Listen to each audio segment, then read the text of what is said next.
শীতকালে সন্ধ্যাবেলা যদি এই রকম গরম ভেজিটেবিল চপ হয় তাহলে কেমন লাগে বলো তো? তাহলে চলো ভেজিটেবিল চপ বানানো যাক। প্রথমে গাজর ও বিটটা গ্রেট করে নিয়ে পুরোটা ভালো করে মিশিয়ে নেব।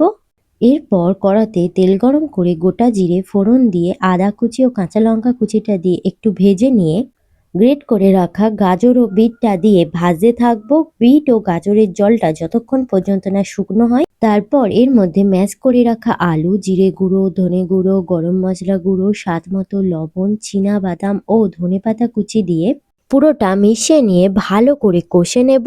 পুরটা তৈরি হয়ে গেলে নামিয়ে ঠান্ডা করে এই রকম ভাবে ভেজিটেবিলের শেপ দিয়ে দেব। এরপর শুকনো ময়দায় ভালো করে কোট করে ময়দা জলে ডুবিয়ে ব্রেড ক্রাম্বসে ভালো করে কোট করে নেব। বাকিগুলিও এইভাবে তৈরি করে নিয়ে সাদা তেল গরম করে একে একে দিয়ে লাল করে ভেজে তুলে নিলেই তৈরি দারুণ টেস্টি ভেজিটেবিল চপ।